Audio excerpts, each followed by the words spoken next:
పరం శాంతి బేహద్ పిల్లలు బాప్ సమానంగా అవ్వటం అంత తేలిక కాదు. కనుక ఈరోజు మనం చేయాల్సిన పురుషార్థం 100% త్యాగము, తపస్సు, 100% సమర్పణ భావంతో 100% నిశ్చయంగా ఉండాలి. ఎందుకంటే సూక్ష్మంగా జరిగేటువంటి పరివర్తనను స్థూల నేత్రాలతోటి చూసేది కాదు. ఇక్కడ ప్రతిదీ సూక్ష్మమైనది. కానీ పరంపిత పరమాత్మ, పరమాత్మలకు పిత, పరంపరం పరమాత్మలకు రచయిత ఇక్కడ ఉన్నారు. కాబట్టి బేహద్దు పిల్లలకి అన్నీ కూడా తేలికే. సర్వులకి కళ్యాణకారి అయినటువంటి పాలనహార్, పాలన చేసే భగవంతుడు సాకారంగా ఉన్నారు. కనుక తన పిల్లల యొక్క చిన్న సమస్యనైనా పెద్ద సమస్యనైనా సహజంగానే చాలా తేలిగ్గా తీసేస్తారు. తుఫాన్లను తోఫాలాగా, కానుకలాగా పరివర్తన చేసేస్తారు. అందుకనే వెయిట్ అండ్ వాచ్, కొంచెం ఎదురు చూస్తూ, కొంచెం చూస్తూ ఉండండి, వెయిట్ చేయండి. ఇది చాలా అవసరం. ఎందుకంటే భక్తులకి భక్తి ఫలితం చాలా త్వరగా లభిస్తుంది అనుకుంటారు. అందుకనే బీకేలో నడుస్తున్నది వాళ్ళందరికీ వెంటనే ఫలితం లభిస్తుందా అన్నట్లుగా ఉంటారు.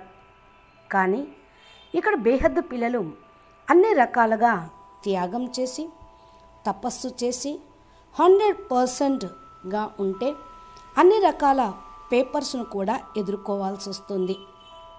అయినా పర్వాలేదు.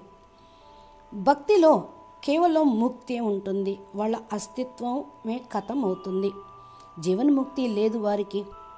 మరి మీకు బేహద్దు పిల్లలైన మీరు బేహద్దు విశ్వ యజమానులుగా వారసత్వాన్ని బేహద్దు తండ్రి ద్వారా పొందుతూ ఉన్నారు.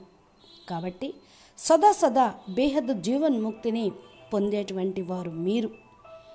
త్యాగము, తపస్సు 100% చేసిన పిల్లలు లక్ష్యాన్ని పొంది ప్రాప్తిని పొందితే మీ ప్రాప్తితోటి అందరికీ కూడా పరమతత్వాల అవినాశి అమరలోకం యొక్క ప్రాప్తి లభిస్తుంది. మీ యొక్క ప్రాప్తులు అపారం. కాబట్టి ప్రతి ఒక్క బిడ్డ కష్టపడి సంపాదిస్తూనే ఉన్నారు. కొద్దిగా కష్టపడితే చాలు, వెంటనే ప్రాప్తి లభిస్తూ ఉంటుంది. ఇంకొక వైపు బిడ్డలు చదువుకోవాలి కూడా. తనువు, మనసు, ధనాన్ని పెట్టాలి. అప్పుడే బేహద్దు విశ్వ మహాపరివర్తన అనేది జరుగుతూ ఉంటుంది. పరీక్షా పేపరు ఇవ్వాల్సి వస్తుంది అని అనుకోవద్దు. ఇది మన ప్రోగ్రెస్ కోసం. ఎందుకంటే బేహద్దు పిల్లలు వారి యొక్క లక్ష్యం వరకు ఎంతవరకు చేరుకోరో అంతవరకు కూడా ఎవరికి ప్రాప్తి ఉండదు.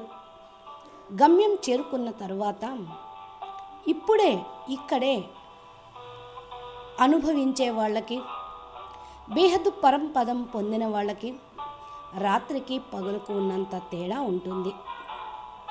అందుకనే బేహద్దు పిల్లలు మీరు ఉత్సాహ ఉల్లాసంతో స్వయం పైన అటెన్షన్ పెట్టుకొని ముందుకు వెళ్ళండి. ఇక్కడ బేహద్దు పిల్లలైన వారందరూ కూడా రకరకాలుగా అన్ని రకాల పరీక్షలను అన్ని రకాలుగా స్థూల సూక్ష్మంగా సంభాళించేటటువంటి వారు స్వయం భగవంతుడు. గ్యారంటీగా బేహద్దు పిల్లలని సంభాళిస్తూనే ఉన్నారు. కాబట్టి హే బేహద్దు పిల్లలు, నిశ్చింతగా ఉండండి. బాపు ఇక్కడ ఉన్నారు. బేహద్దు ప్రాప్తి అనేది లభిస్తూ ఉంది. అచ్చా, పరం శాంతి. నమస్తే. పరం శాంతి.